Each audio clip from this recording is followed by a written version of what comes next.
Hey guys, it's Sam here with Ripping the Boards. Back for another episode where we talk all things NASCAR.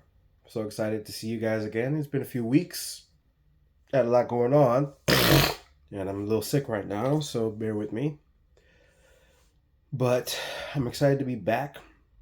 We're officially a quarter way through the season.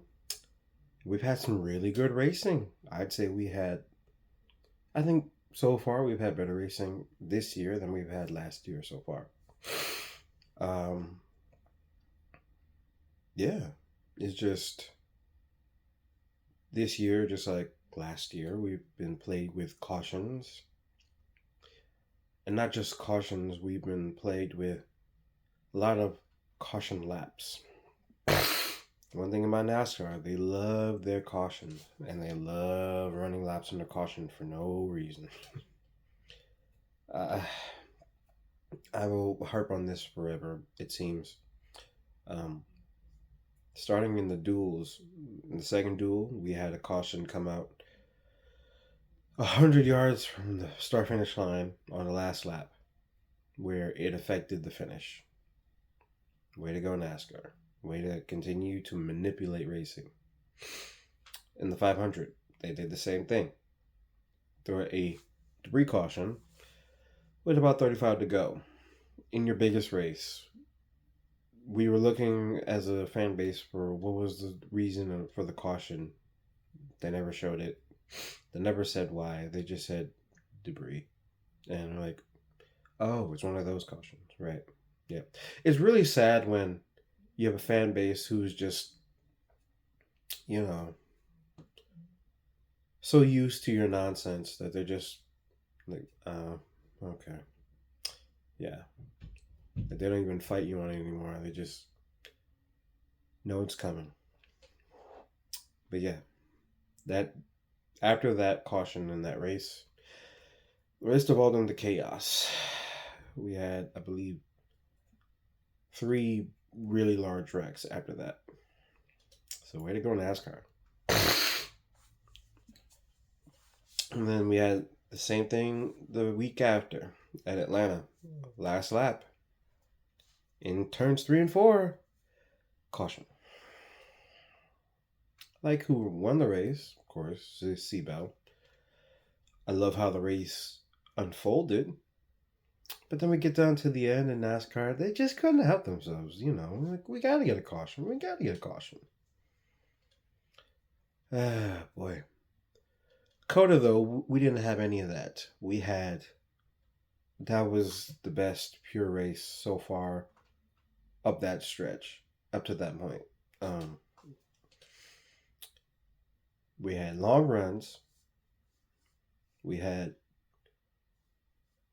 a green flag pit stop cycle, and we had a ferocious battle for the win between 4 drivers. Not all 4 drivers were like right in the thick of it, but it could have been any one of those 4 guys. And it just, you were on the edge of your seat, literally to the final corner. I couldn't ask for more there. And I don't even like road course racing like that, and I don't like Coda like that. But that literally, it bumped Coda up my list. Bravo. Then we went to Phoenix. We had another caution that was thrown for no good reason, with Michael McDowell getting into the wall. I think he just brushed the wall a little bit. NASCAR was like, oh my gosh, we gotta throw it. We gotta throw it.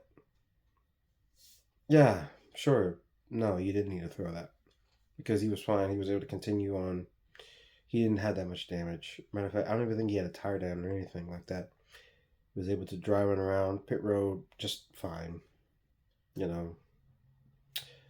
But, ironically enough, later in the race, Bubba Wallace knocked down the wall because he had a brake rotor explode where there was way more debris, way more damage. And yet NASCAR didn't throw the caution until we saw Bubba Wallace limping onto pit road with a destroyed race car. Hmm. I don't know. Say what you will there. But the race overall, I would say better for Phoenix standards. I don't think Phoenix is that bad of a racetrack. It's not one of the greatest, but it's not that bad. People just they like to complain. I like racing where it's hard to pass. You get long green flag runs. I like that. So that's always going to get a plus in my book. I didn't like the end where we got a caution at the end for it was a legit reason, but I just hate to see late race cautions no matter what. Still good results in the overtime. We'll do that. Well, at the very end, it was still a good 2 lap shootout. Really good. Then we go to Vegas. Once again, NASCAR wants to continue getting in their own way. Seems like we have cautions for the most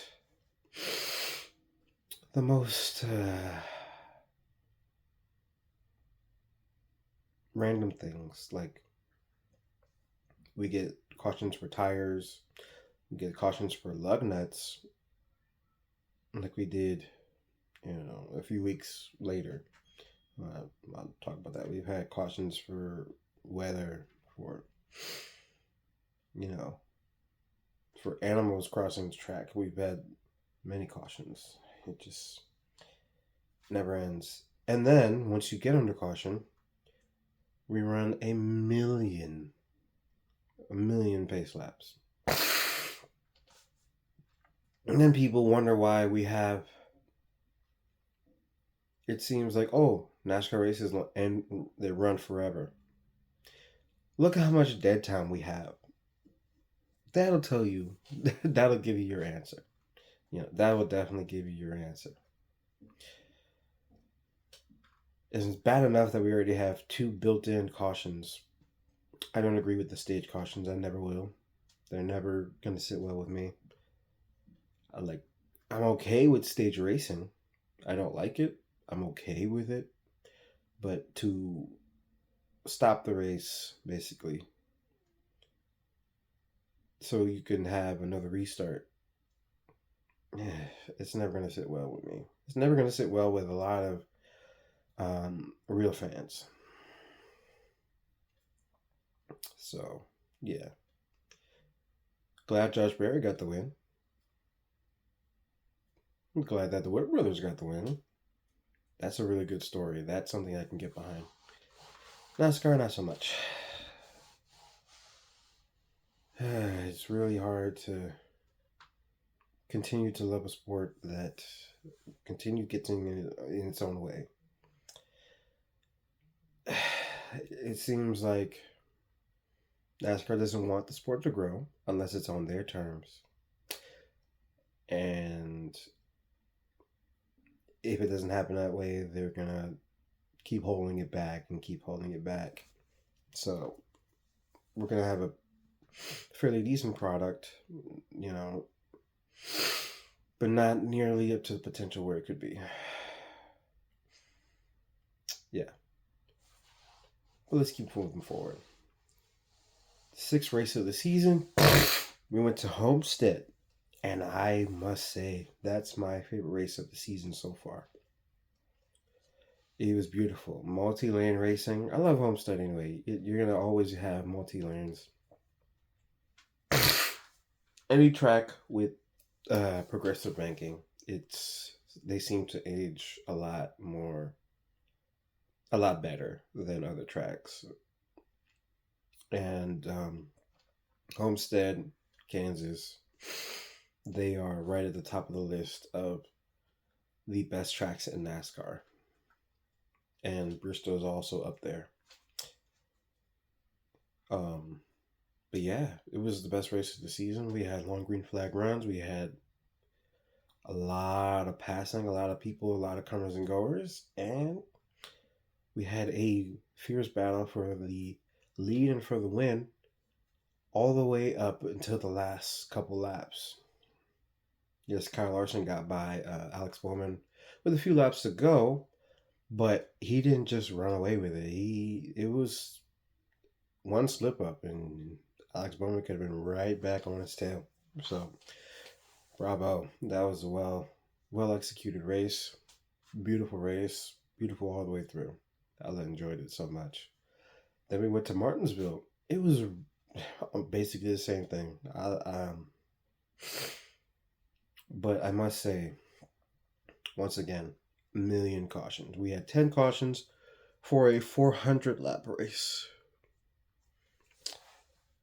at Martinsville. So you know you're going to have at least 10 laps per caution.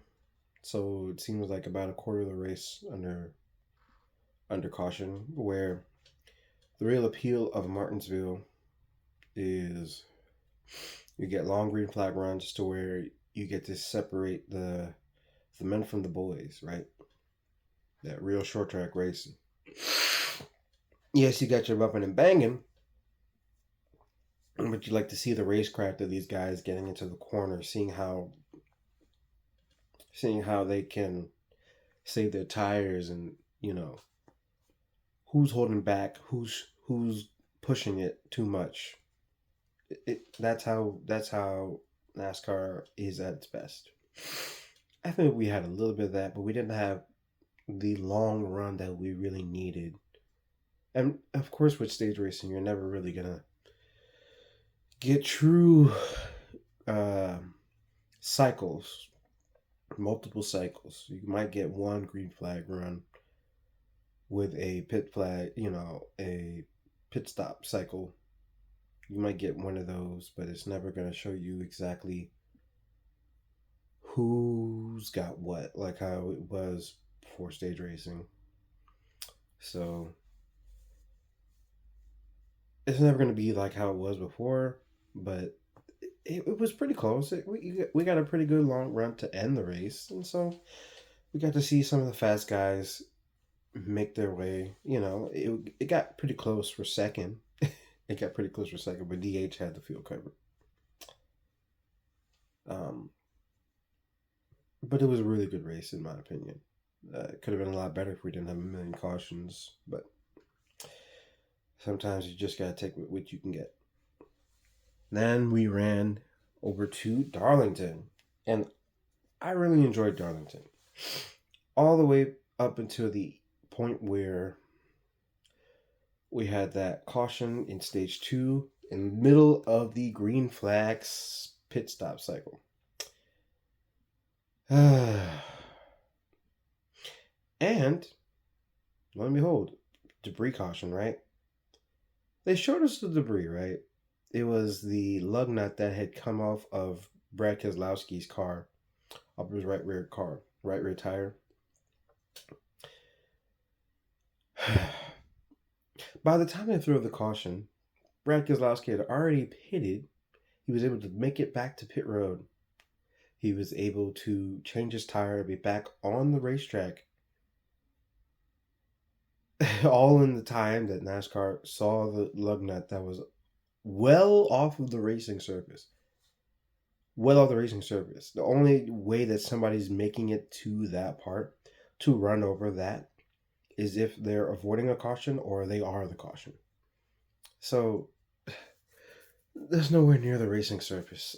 You gotta let that go. You have to. But race manipulation is only going to be something that gets called on when the competitors are doing it, not when the sanctioning body is. When the sanctioning body is doing it, it's just, what do you call it? You call it managing race, right? No wonder people would be like, oh, NASCAR plays favorites. NASCAR is biased towards certain teams and certain guys. I love Hendrick, but it was a Hendrick car at the head of the field at that point. And it was kind of mysterious how he was the only one who didn't pit when all the other front runners pit. Kind of and it shuffled the running order. Like some of the main guys that were the only threat to Byron that day, like a Blaney, like a uh, Bubba Wallace, like a Tyler Reddick, they were shuffled back to, outside the top 10, outside the top 15. And the way with some of those guys' cars were set up, they were set up to run in the front, and so they couldn't get a grip on their cars. Blaney and Reddick were able to make their way back through the field, though, and were a threat to win until uh, that last caution. I didn't like how that last caution came out, but I would say that the race overall was a really good race. And having DH come and steal the win at the end, oh, beautiful scene. Piss off them races, yeah. But let's keep going. And then this most recent race we had at Bristol. I'm going to be on the side of. I'm going to be biased because I love long green flag runs. Give me a race with a long green flag run. Even if my guys are not at the on the right side of it. All that tells me is that on this particular day, they didn't have what it took. Unless it was like an accident took them out or something. They're like, damn. Because you couldn't either never see what they had, or you knew they had it and they just got taken out of a race, whether it was of their own doing or someone else's doing. But still, if you really are a race fan, you love to see long green flag runs. You love be having pit cycles in the middle of those runs so you could see who really has what. And cautions aren't having to come out to help catch other guys up or catch your guy up. You really get to see who has what kind of speed. And Larson had the mid run and the short run. I mean the long run speed. He was a little vulnerable in the short runs, but in the long run speed, he was untouchable. And it's just something that, even though I don't like Kyle Larson anymore for obvious reasons, you have to respect what he's able to do with a race car. It's a beautiful thing. Sometimes watching Kyle Larson drive a race car. But yeah, so far we've had 3 guys with multiple wins. And then we've had, hold on. Don't get me wrong. I believe we've had Byron in the 500. Bell win the next 3.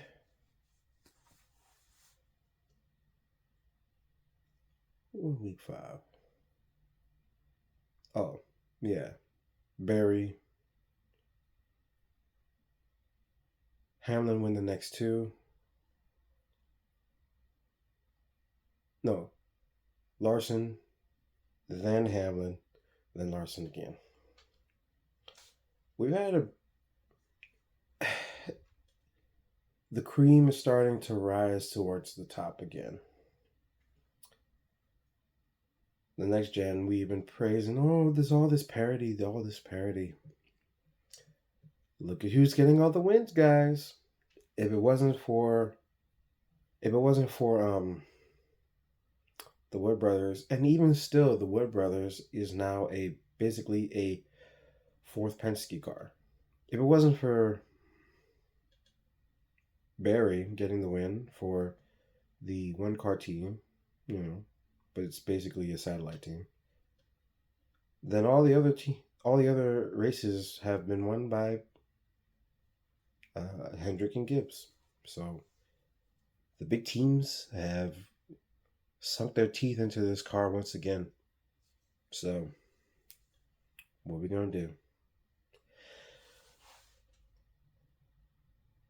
And with that, I think we've basically caught up. We've had some domination. We've had some really good racing. We've had some NASCAR shenanigans once again. And there are many other things that we could talk about, but for today, I think that's a good stopping point. And so I'm glad to get back on camera and talk to you guys.